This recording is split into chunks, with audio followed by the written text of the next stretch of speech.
Yo guys, this is Floopes 100. This is Crusadus. Today we're going to be doing our review on Rise of the Tomb Raider. Rise of the Tomb Raider. It's been a long time coming. We should have been got this out. Everyone else, everybody and their mother has done a review on this. We're finally getting to it now. Yes, and like Crusadus said, we should have been doing this earlier, just our schedules have been all kinds of out of whack. Yeah. But, anyway,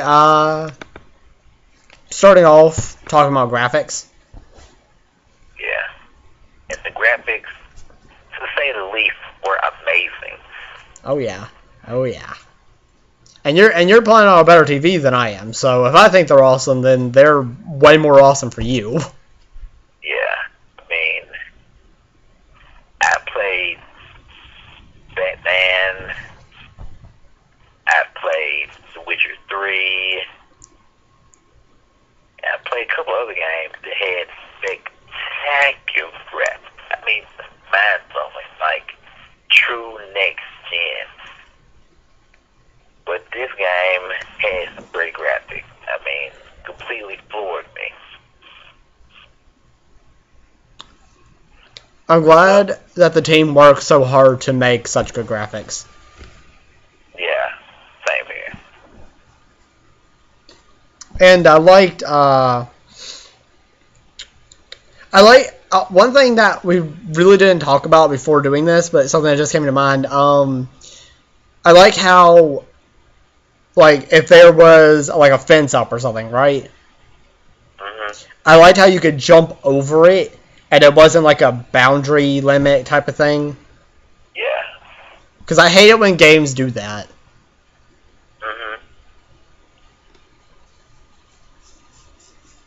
Mm-hmm. I thought the game looked very, the snow looked very realistic in the game. Yeah, it did.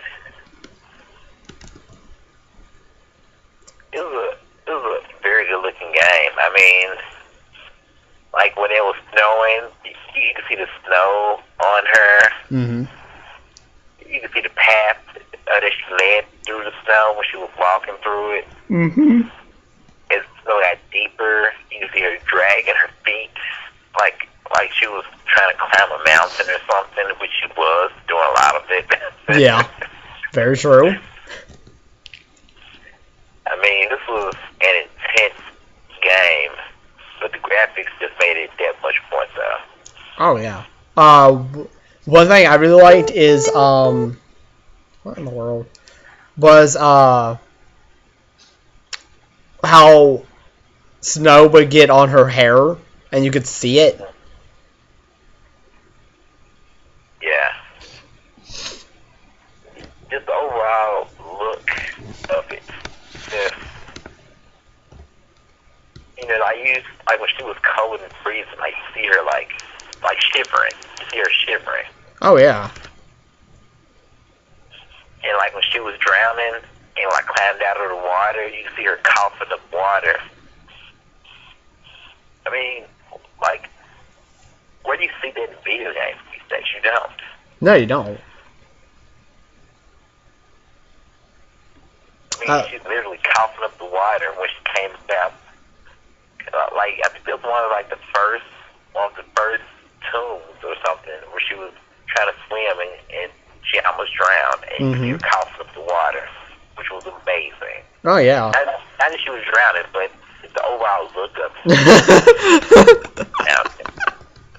it. It was awesome that she was drowning. Yeah. Jeez. Oh yeah, the graphics were just freaking amazing. It was I think it was a treat for us to play. Yeah. To see. Pure eye candy. Oh yeah. Eye candy. Anyway. And there's a certain part in the game where the difficulty spikes, and I have to say it's probably the most beautiful part of the game to me. You know what I'm talking about. Yeah. It's just a whole lot of pink Just a whole lot of light colors, and it just looks amazing. Oh yeah, definitely. The and, you know, the sounds were very spot on with what was going around, like gunshots and whatnot. Mm-hmm. Yeah, it most definitely was. Like we're gonna talk about the sound part of it, because that I think that is what we had planned to talk on next. And Yeah. Sound was definitely amazing. Oh yeah, definitely. Thought the music was very nice. It fit each situation. It did, like it the sound in the game never took you out of the game. No. And it's a fatal flaw in a lot of games today. You know, they're trying to be hip, they're trying to be on the money. A lot of times when they do that and a lot of these newer games come out, it completely takes you out of the game. Yeah. I agree. But in this game, they definitely got it right. Oh yeah. The and you know, story wise, it felt very it felt like a real continuation to the reboot. It did. Not just something that was thrown out there. Yeah. Like it felt like you were just continuing a story, and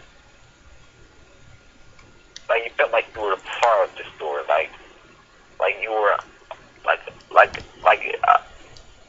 a passenger just along for the journey. Oh yeah. It was very you know, the like where we saw the whole you know, Laura became a survivor in the reboot. It still felt very she still had that feeling to her. Yeah. Like she you know, she had that kind of like changed personality to her. Yeah, she definitely had like a certain attitude to the game. Mhm. Which transitioned from the past game to this game. You can definitely see the evolution of the character. Oh yeah, which I really enjoyed. It wasn't just like I don't. She had that. She definitely had the attitude to her, but it wasn't like a like you could still see the battle scars from the last game.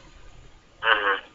It wasn't just, you know, now, it wasn't just, you know, first game, she didn't really, you know, she kind of grew, but just in this game, she's a total badass. I mean, she is, but you can still see what happened in the last game. You can see her humanity. Yeah. You can. She's not like just a robot or a tool or something. Just killing machines. Yeah. And you can see the person underneath, which I thought was great. Yeah. And, you know, we had Trinity involved in the story, of course. Mm-hmm. Which was awesome. I thought they were, you know, Trinity as a whole was a very awesome antagonist dealing with. Yeah. I mean, it made the story like be more than it was, because it could have just been just a plain old action adventure where it got to save the world, which it is, but it brings a lot more to the table. Yeah, because while you're at the whole, like, you know, saving the world thing, Laura is also very, you know, you see it that she's conflicted, because if she gets what she's after, she could change the world, but it could also change it for the worse. Yeah. And then, you know, you see this. What she should do. Yeah, you see the struggle between what she wants to do for everyone and the right decision, because what she wants to do is, I mean, she has good intentions. It's just, you know, if she did what she wanted to do, it would change things drastically. Exactly. And you see her struggle, like, at the end especially, with what she wants to do about it. And then, like, when she found out about her father, just... Yeah. Just amazing. Yeah, that was definitely something else. I enjoyed that. Her understanding her father more. Yeah. And, much better. Mm-hmm. And the whole thing with Anna. Do what now? The whole thing with Anna. Oh, yeah, most definitely. It all worked together beautifully. Oh, yeah. I mean the whole story was just overall amazing. Yeah, like her and Anna, and just the whole story, like it made everything work wonderfully together. Definitely, I agree 100%. Like if she hadn't had those, circumstances, and it just all fit together to just make her character that much more interesting. Yeah. I like the inclusion of Jacob and who he actually was, and the twist of the whole thing. Mm-hmm. I thought, neither one of us really saw that coming. It was definitely a nice surprise. Yeah, it was. I mean, I love when a game has you guessing throughout the whole entire thing. Yeah, definitely.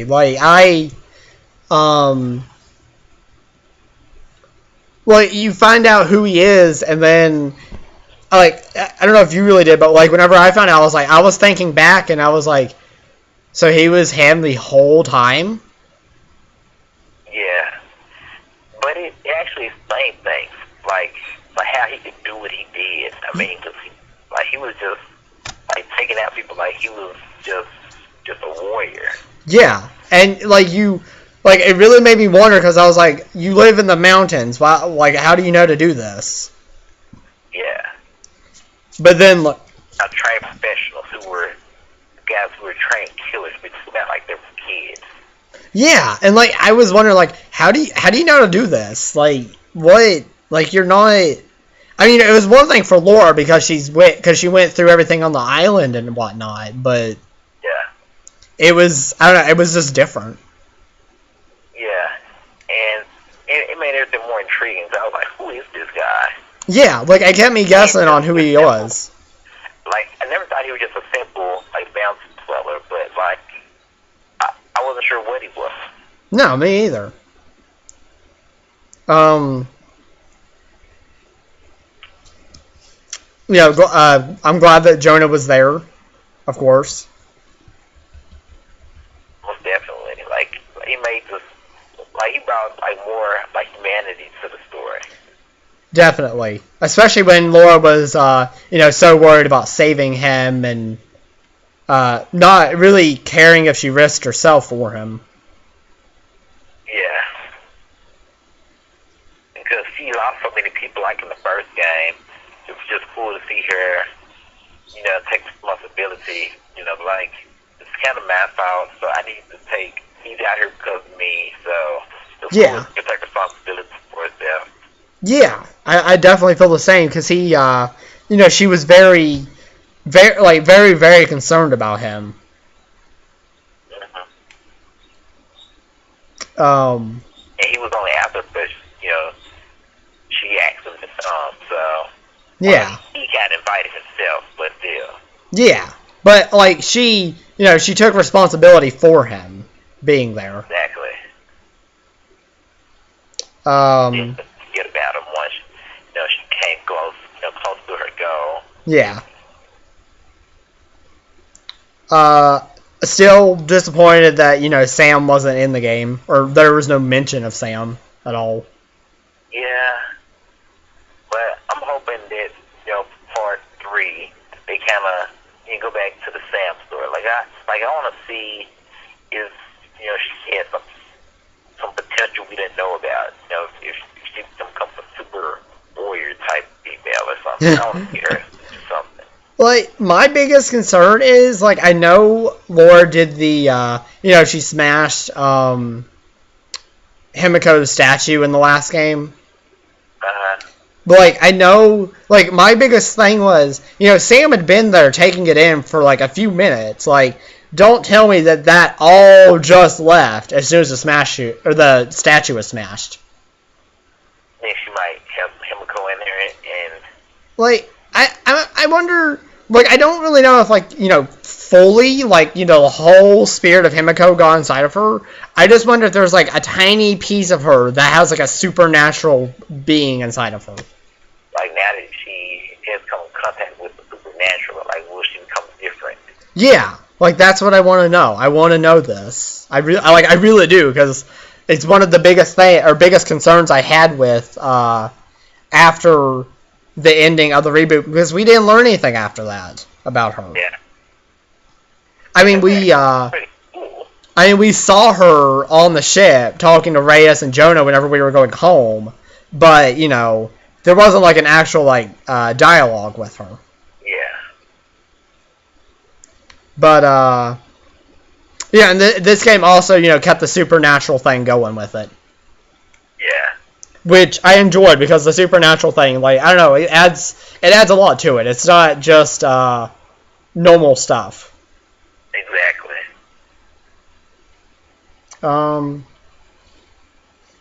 I guess moving on to gameplay, the crafting system, like we discussed, it did seem complicated at first. Like, whenever I first started using it and first looked at it, I was so confused.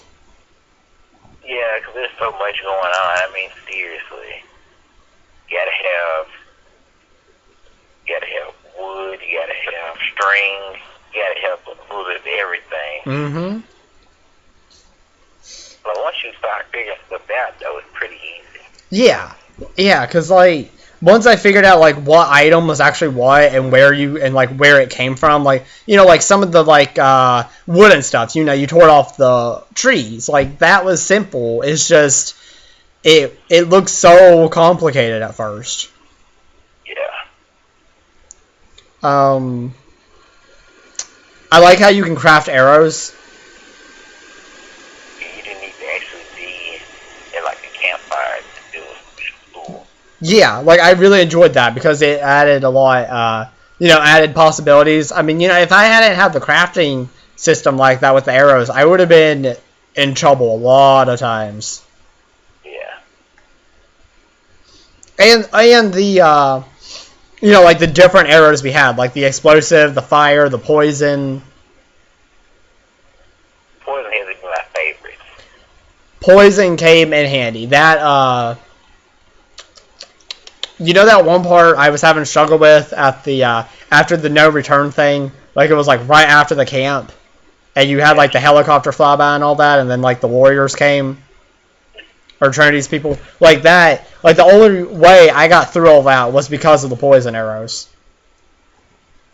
Yeah. Same with the Deathless Warriors. That's, like, the only reason I got through them, too. Yeah. I mean, poison arrow come in handy. Oh, yeah. Like, just one hit with the poison arrow and they're out. I know, I love that. Like, especially whenever you could get, like, 3 or 4 of them at a time. Mm-hmm. Like, that helps so much. And then Laura's outfit changing through the game, also. I thought that was pretty cool. I'm glad it was, it changed upon what the situation was. Yeah. Which I really enjoyed. I thought it was a very awesome thing that they did. Yeah.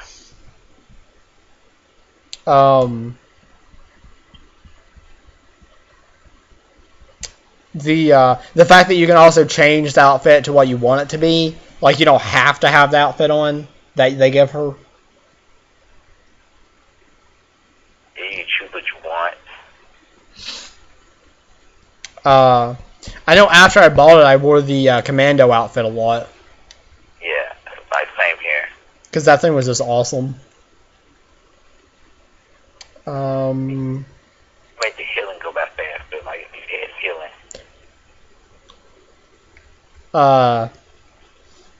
Speaking of healing, one thing that really it wasn't really something that bugged me. It's just I did get a little annoyed, like after I beat the game, and you get the achievement for beating the game. Like it really bugged me that there was no difficulty achievement.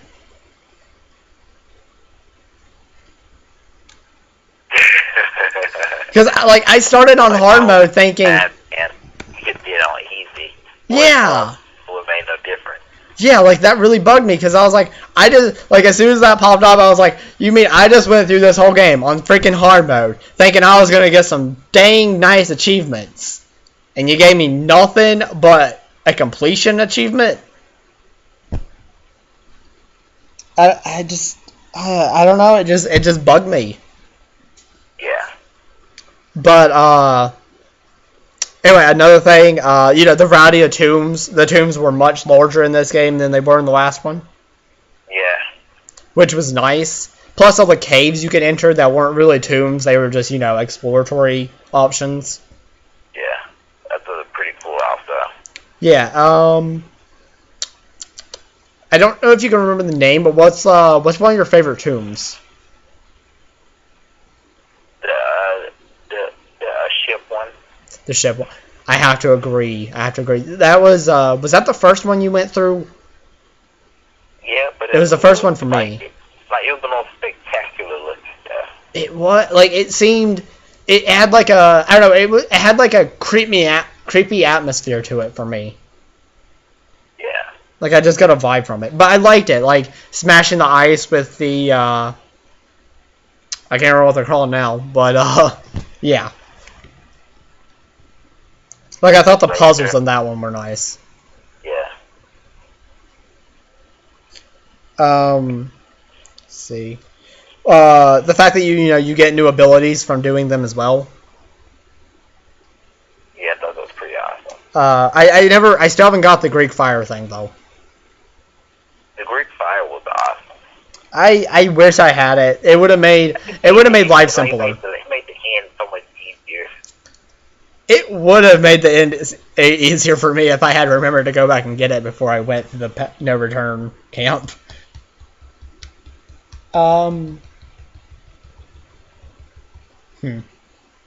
This is hard about to say. You would have got through it probably on your first turn. It wouldn't have been nearly as hard. Yeah, I actually haven't played in a week or something. I really want to go back and play that now. I may have to play that after work or something tonight. One thing I do want to mention before we wrap up with our overall score is I liked how it seemed like Laura's hair was longer than it was in the first game, and it really you could really notice it. Yeah. I thought that was just an awesome thing as far as graphics went. The hair was great in this game. They definitely took a step up. I mean, I think as far as pixels, they said they used maybe 200 or 400 something. Mm-hmm. In the previous, but on this one they used over 20,000 or something like that. Wow. So the amount of pixels and everything was multiplied by a huge amount. It really paid off though. Absolutely. Yeah. Okay. 100% better. Oh yeah. Okay. That's pretty much it for me. Do you have anything else you want to mention before we give our overall rating? No, we pretty much covered pretty much everything that I want to talk about. Alright then. So we're gonna be doing an overall rating of Awesome 9000. Yeah, Awesome 9000. This is our new rating system, actually. Mm-hmm. There is Awesomely Mediocre. There is Less Than Awesome. Normal Awesome. DA. And Awesome 9000. And this one, my friend, gets an Awesome 9000. Yes. And rightfully so. This game was awesome. We had a lot of fun playing this. Yeah. One of the best games I played this year. If Definitely. not the best. Definitely. I mean, I already know this is definitely on my top 5. Yep. I can't say for sure where, but it is going to be either... I honestly want to say it's going to be number 1 or 2, personally. Yeah. Same here. Because I had a lot... I mean, we both had a lot of hype going into this game. Yeah, we did. I mean, a lot of hype. Anyway, though, I guess that's all I really have to mention. If there's anything else you want to add, please go right ahead. No, that's all I had much to add on that. Alright, so yeah, guys, there is our review on Rise of the Tomb Raider. Yep. And we will be signing off now. Watch our other videos, other reviews and whatnot, top 5s, etc., etc. And we'll catch you later. So this is Floopes 900. It's Crusadus. And we're signing out. Peace.